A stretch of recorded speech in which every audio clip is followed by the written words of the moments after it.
Après, nous allons séjourner un peu aux Amériques. Indiens, Zoom, ils nous suivent en ce moment et ils nous attendent. Coutumières qui viendront de partout pour faire une grande cérémonie de réparation. J'animerai bientôt une conférence sur l'impact de la technologie de sécurité alimentaire au Congo.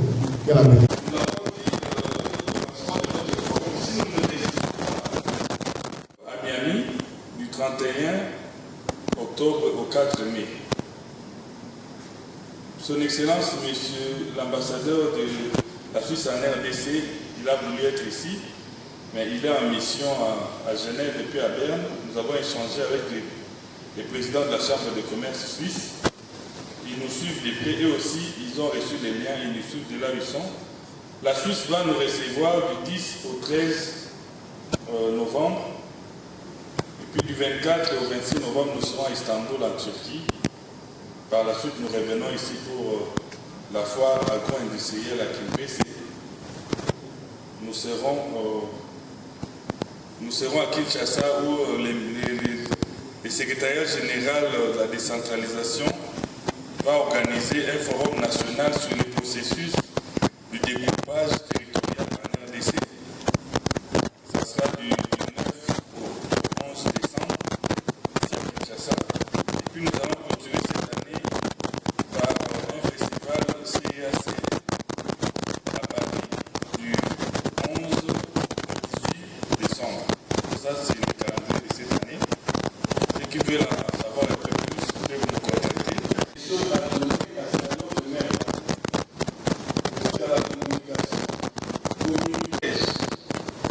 Nous avons tous suivi, nous avons tous suivi une information spéciale. Nous avons montré comment les compétiteurs sont venus aider les gens qui sont compétents et comment on est allé le développement doit être fait vite. Parce que ce que nous voyons de notre côté, c'est que les gens sont en train de vivre des si nous n'arrivons pas à les ramener ici, ça sera très difficile. Je voudrais dire que le thème de l'émergence du Congo à l'horizon 2030, c'est parmi les éléments de la vision du chef d'État, parce que nous ne pouvons pas rester éternellement premier pays producteur de matières premières. Ensemble, lorsqu'on parle d'émergence, je veux dire que les pays doivent passer du stade d'un État qui est fournisseur de matières premières à celui d'un État qui ajoute à ces matières premières une valeur ajoutée, donc qui les transforme. Vous savez, le problème, c'est que la division internationale du travail nous a posé pour 60 ans que nous puissions arriver au stade des gens qui ne font que exceller et nous devons dépasser ce stade. Alors, l'apport de la diaspora congolaise est très diversifié. Je crois que le président l'a relevé. Nous attendons beaucoup de nos frères et sœurs que le destin a voulu qu'ils soient étrangers, soit parce qu'ils l'ont voulu, soit parce qu'ils sont partis comme réfugiés politiques, ou bien parce qu'ils sont partis comme des gens en quête d'emploi. Donc, comprenons. Alors, je voudrais dire que leur rôle peut être multiple. Ça peut être dans le secteur de l'enseignement, nous avons un déficit en termes de professeurs.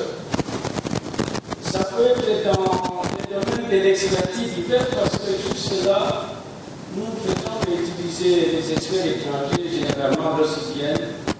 Ce sont nos travaux ici qui prennent, ils vont publier, ils mettent les expertises. Il faut dire que nous avons l'expertise et celle de l'étranger. Si elle peut encore nous épauler, donc cela pourrait aider les pays. Moi, je vais me sentir sur l'apport des investissements, des capitaux que la diaspora peut nous apporter. Parce que, je le disais tout à l'heure, nous sommes un pays producteur de matières premières, Et nous voulons que ce matière première soit transformé localement pour créer des emplois, créer des richesses et une valeur ajoutée. Lorsqu'on évoque l'apport des capitaux de la diaspora, on songe généralement à un pays qui a mieux réussi dans ce secteur. Je voudrais parler de la Chine. Lorsque le président Deng Xiaoping a libéralisé l'économie chinoise à la fin de la décennie 1980, les Chinois du monde entier, je me rappelle beaucoup, aux États-Unis, ont abandonné leur chef de professeurs, leur entreprise, qui étaient les patrons, pour rentrer à la patrie. Et aujourd'hui, nous constatons que la Chine est devenue une superpuissance au point de menacer la suprématie américaine. C'est tant dire que les Congolais qui sont à l'étranger peuvent aussi nous aider pour que le pays puisse trouver les capitaux dont il a besoin pour transformer ces matières premières. Je dis que la diaspora ne doit pas nécessairement nous apporter les capitaux, plutôt l'expertise que j'évoquais tout à l'heure, mais elle peut, par ses relations, par ses réseaux, comme le directeur de l'équipe l'a dit tout à l'heure, par le réseau, ils peuvent influencer les investisseurs pour venir dans notre pays. Le deuxième exemple, c'est bien sûr ce qui est très connu chez nous, le cas du Liban.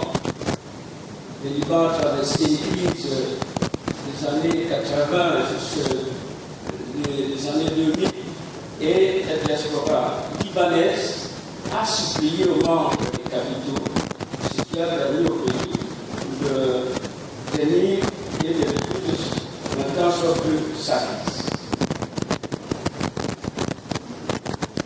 C'est parfois épeurant de constater que nos enfants à qui les destins ont favorisé d'aller étudier à l'étranger ne font qu'acquérir des diplômes sur diplômes. Quand vous voyez un Congolais à l'étranger, vous direz qu'il a fait l'économie, il a fait le droit, il a fait les sciences sociales, donc ils achètent sans pouvoir devenir médecin en pratique. Et M. le Président, nous sommes interpellés pour sensibiliser nos enfants, pour qu'ils puissent rentrer afin de mettre en valeur les ressources abondantes du pays de Lumumba. Je constate des échanges que j'ai avec qui se sont quand même déplacés pour être avec nous. Qui chaque année envoient des biens pour élever ces pays. À l'intérieur du pays, nous sommes entre ces missions que nous allons transformer et développer. Nous voulons transformer cette diaspora sociale en une diaspora économique. La diaspora congolaise, qui, à l'instar de toutes les diasporas du monde, peuvent aider le gouvernement dans ses efforts pour attirer les investissements. Donc la diaspora congolaise peut faire le travail que Fedekine est en train de faire aujourd'hui, il fait le tour du monde pour vendre l'image du Congo. C'est sûr que la diaspora congolaise ne dispose pas d'importants capitaux, mais elle dispose de l'expertise. Et nous avons besoin de cette expertise au pays. Vous parlez de l'industrie de la batterie. C'est une industrie à haute valeur ajoutée. Il faut des ingénieurs, il faut des experts. Et nous sommes certains que les diasporas congolaises peuvent venir jouer ce rôle. La Chine s'est développée grâce à sa diaspora qui, lorsque le président Deng Xiaoping a libéralisé l'économie, ces gens ont abandonné leur poste de professeurs, des patrons d'entreprise pour aller investir dans leur pays en Chine Et aujourd'hui, la Chine est devenue une superpuissance et même de menacer la suprématie américaine. Donc, nous sommes très confiants que la diaspora congolaise peut réussir cette mission. C'est pourquoi nous sommes venus pour l'encourager. Alors, monsieur le conseiller, s'il vous plaît, quand vous parlez de la diaspora, est-ce la diaspora congolaise? Nous avons dit qu'il faut un travail de lobbying. Ce travail de lobbying peut le faire auprès des investisseurs ou d'autres diasporas. Nous voulons qu'ils nous apportent des capitaux directement ou indirectement, en plus de leur expertise.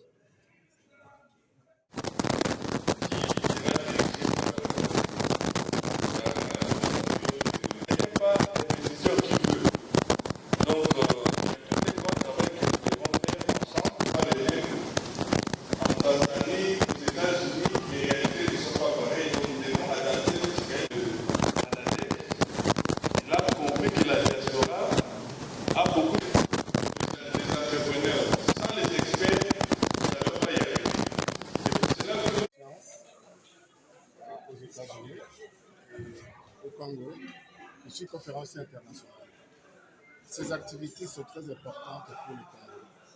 Il y a beaucoup de choses que les gens ignorent.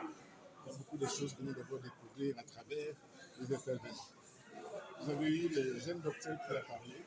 Il a dit que parce que quelques minutes avant la conférence, nous étions dans un magasin. Nous avons vu que ce qui se passe, c'est vraiment décevant pour le Congo. Nous méritons plus que ce qui se passe actuellement dans notre pays. Nous sommes une grande puissance au monde, mais les Congolais ne bénéficient pas de ce que nous avons comme ressources, soit agricoles ou naturelles. Et c'est pour cela que d'ici vendredi, je devrais donner une conférence sur l'impact de la biotechnologie et la sécurité alimentaire au Congo. Quel avenir pour la RDC? Tout cela, c'est parce que cet amour que nous avons dans notre pays, nous sommes en quelque sorte bloqués parce qu'on ne nous donne pas cette autorisation de nous exprimer comme il faut et apporter notre contribution pour le développement de notre pays. Quand est-ce que nous allons nous sentir congolais? À quel moment est-ce que nous pouvons dire « je suis chez moi » parce que les étrangers nous ont pris dans notre propre pays. Un petit Libanais qui fait la loi dans un magasin, il n'écoute même pas ce qu'un Congolais veut. Il vient avec l'argent pour acheter, mais il lui fait la loi. Ça ne se fait nulle part ailleurs. Nous avons visité beaucoup de pays au monde. C'est la première fois que je vois un étranger qui fait la loi dans notre pays. Écoutez, je crois qu'il est temps. Les Indo-Pakistanais ont leur pays. Nous avons le nôtre. Ils ne doivent pas continuer à faire la loi chez nous. On doit leur faire comprendre clairement qu'ici, ce n'est pas leur place.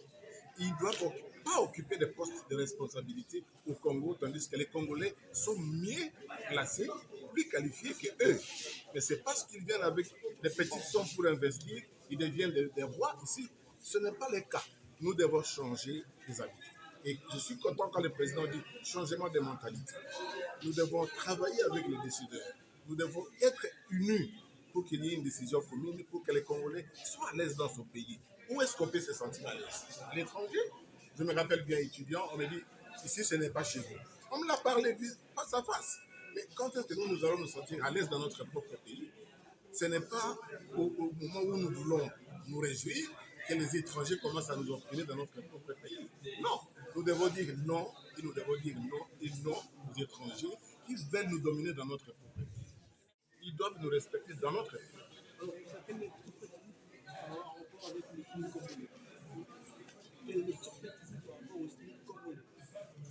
Écoutez, c'est difficile que je parle de ça parce que je ne maîtrise pas les paramètres économiques de ce pays. Mais ce que je sais est que nous devons nous être nous-mêmes des acteurs politiques de notre pays. Je vous donne un petit exemple. Nous importons tout dans les alimentaires. Nous exportons rien. Pourquoi? Et voilà le problème dans l'esprit des pays. Si nous exportons, nous allons créer de l'emploi. Et tout comme on les peut avoir du travail. Mais si nous exportons tout, il y a la fuite des devises. À ce moment-là, qui souffre? C'est nous. Parce que ceux qui ont des moyens font fuir des devises pour acheter les marchandises et nous donner ça. Les chéchards importés de Namibie, mes chers frères, mes chers sœurs, chers compatriotes, c'était une peine pour nous. J'ai visité la Namibie plusieurs fois. J'ai visité pratiquement beaucoup de pays en Afrique. J'ai fait 80 pays au monde. Mais jamais vous verrez un pays importé de poissons chez Charles dans ce pays. Ça, c'est quelqu'un qui nous a... C'est pas... Je ne peux pas condamner les politiciens, mais nous ne devons pas importer de poissons. Nous avons les lacs Mouero, les lacs Tanganyika, les lacs Albert. Nous avons tous ces lacs-là qui peuvent produire autant de poissons et nourrir les Congos, pas seulement les Congos, mais le monde entier. Nous, avec nos ressources agricoles, on peut nourrir des milliards de personnes au monde si nous mettons un peu de volonté dans nos ressources agricoles. C'est avec ces comités d'appui que nous allons travailler chaque secteur.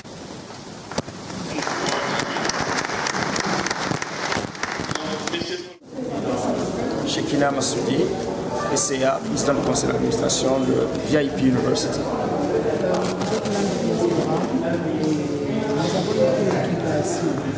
Vous êtes là pour aider à ce que vous puissiez nous ramener ici les investisseurs, pour transformer nos matières premières, enfin aussi de promouvoir l'emploi dans notre pays.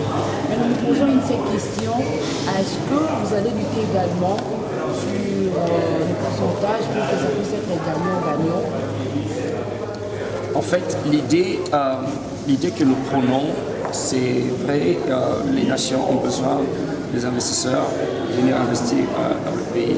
Mais nous voulons plus compter sur nos propres efforts, nous voulons plus compter sur nos Congolais nous-mêmes.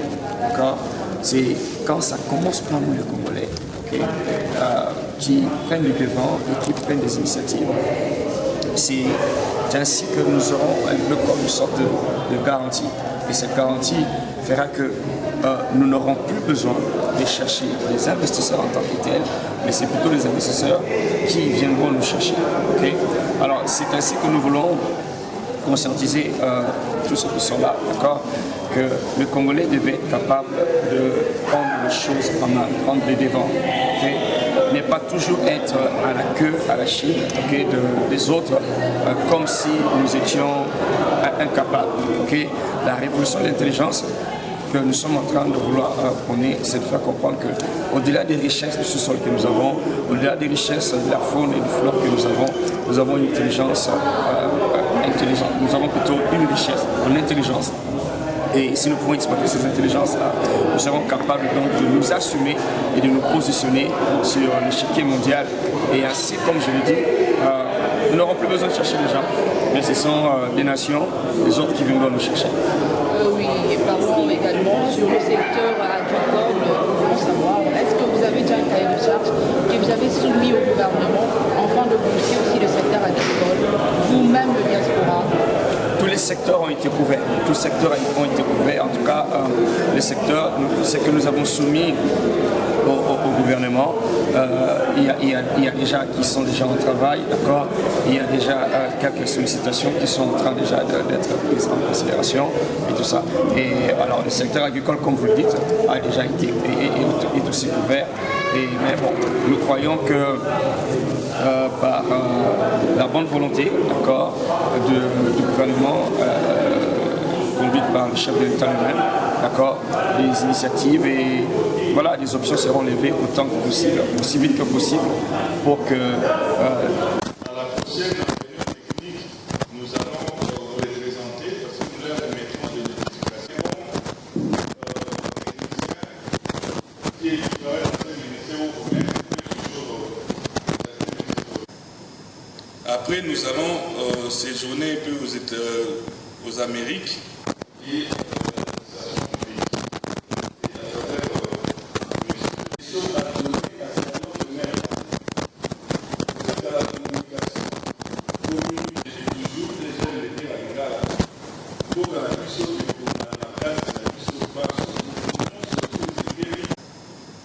Après, nous allons séjourner un peu aux Amériques